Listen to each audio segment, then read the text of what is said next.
Patuloy na lumalalim ang investigasyon sa pagpanaw ng dalawang manlalaro ng men's basketball team ng Ateneo de Manila University matapos ang isang team building activity sa Aurora. Kinumpirma ng Philippine National Police Criminal Investigation and Detention Group or CIDG na mayroon na silang mga persons of interest sa kaso. Ayon kay CIDG Director Major General Robert Morico II, hindi bababa sa 3 individual ang kasalukuyang tinututukan ng kanilang investigasyon, bagamat hindi pa muna isinasa publiko ang kanilang mga pangalan upang hindi maapektuhan ang patuloy na pangangalap ng ebidensya. Matatandaang nasawi sina Ateneo basketball players Rene Baterbonia at Divine Adili matapos silang malunod sa karagatan sa Aurora habang isinasagawa ang isang team building activity ng koponan. Ang insidente ay nagdulot ng matinding pagdadalamhati hindi lamang sa komunidad ng Ateneo, kundi maging sa buong basketball community sa bansa. Sa mga naunang ulat, sinabi ng mga otoridad na bahagi ng kanilang tinitingnang anggulo ang mga pangyayari bago naganap ang trahedya kabilang ang mga activity na isinagawa ng grupo sa lugar. Dahil dito, naglabas na ng subpoena ang CIDG sa mahigit 20 individual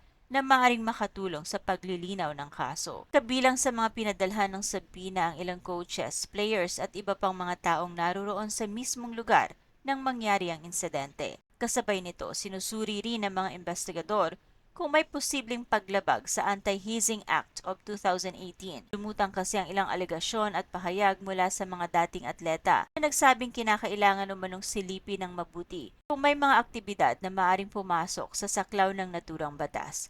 Gayunman, nilinaw ng mga otoridad na wala pa silang inilabas na pinal na konklusyon at bahagi pa lamang ito ng masusing investigasyon. Samantala, humiling naman ang kampo ng pamilya ni Rene Baterbonia sa Department of Justice na maglabas ng Immigration Lookout Bulletin Order laban kay Ateneo basketball coach Tab Baldwin. Layunin umano nito na mabantayan ang pagpasok at paglabas sa bansa ng veteranong coach habang nagpapatuloy ang investigasyon sa kaso. Patuloy ring nananawagan ng hustisya ang pamilya at mga kaibigan ng mga nasawing atleta